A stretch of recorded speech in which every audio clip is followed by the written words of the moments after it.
Les conséquences des sanctions économiques et financières imposées au Niger par la CEDEAO après le coup d'État du 26 juillet 2023 ont commencé à se faire ressentir sur l'économie du pays.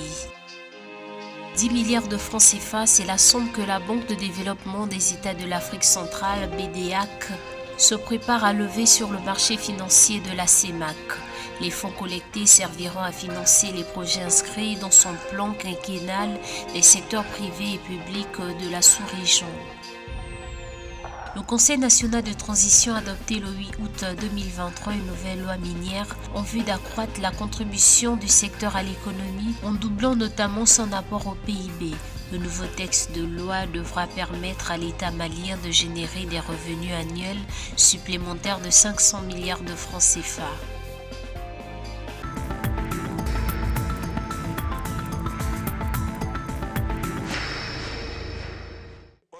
Pour contraindre la junte au pouvoir au Niger à rétablir la légalité constitutionnelle, la CEDEAO a pris le 30 juillet 2023 une série de sanctions économiques et financières contre le Niger. Fermeture des frontières, suspension des transactions commerciales, gel des avoirs à la Banque centrale des États de l'Afrique de l'Ouest.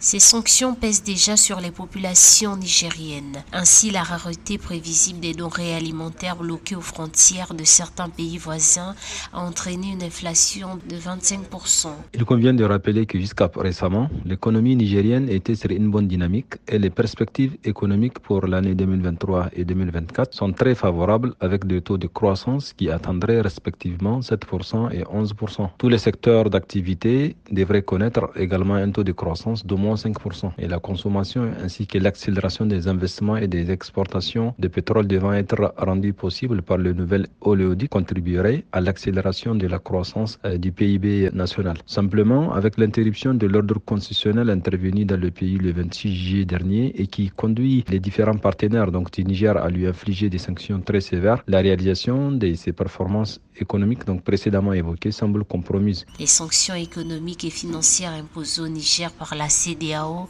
après le coup d'État du 26 juillet 2023 ont également entraîné une baisse des liquidités au niveau des banques commerciales. Depuis le 1er août 2023, aucun particulier ne peut retirer un montant supérieur à 500 000 francs CFA. Du côté des entreprises, le plafond des retraits a été fixé à 5 millions de francs CFA. Les relations entre le Niger et la CEDEAO se détériorent de jour en jour après le refus de la junte nigérienne de recevoir le 8 août 2023 à Niamey la délégation tripartite composée de représentants de l'ONU, de l'Union africaine et de la CEDEAO.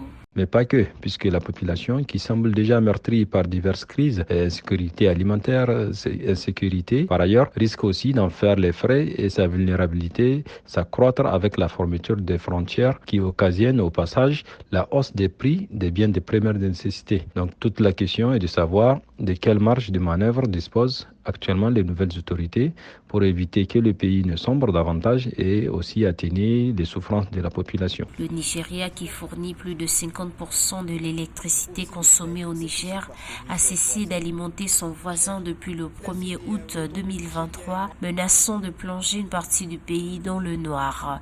Dans la foulée, la Banque mondiale a annoncé mercredi 8 août la suspension des déboursements en faveur du Niger.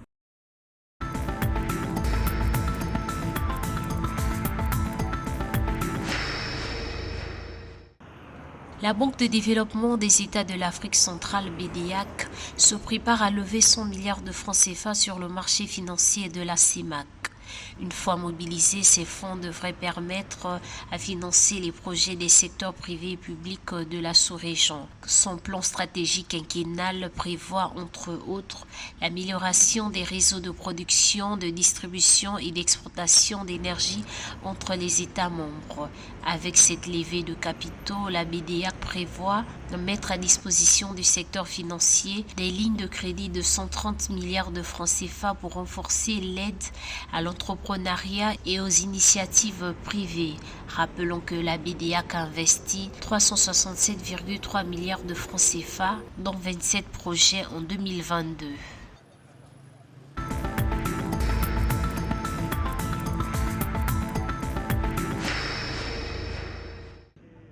Au Mali, le Conseil national de transition a adopté le 8 août 2023 une nouvelle loi minière. Ce nouveau code minier a été rédigé en vue d'accroître la contribution du secteur à l'économie en doublant notamment son apport au PIB.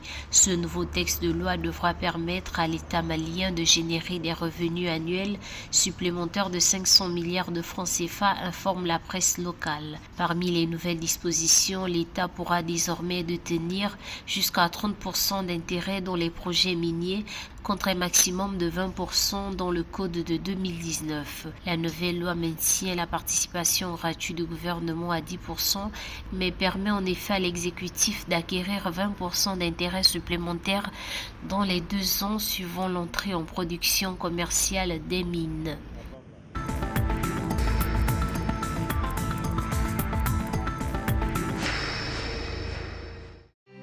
Le secteur agricole béninois bénéficie d'un soutien financier de la Banque arabe pour le développement économique en Afrique, BADEA, pour lutter contre le changement climatique.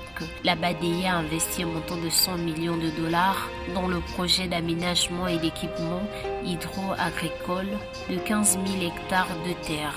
Cette superficie est répartie sur les vallées des fleuves Ouémé, Niger et Mono.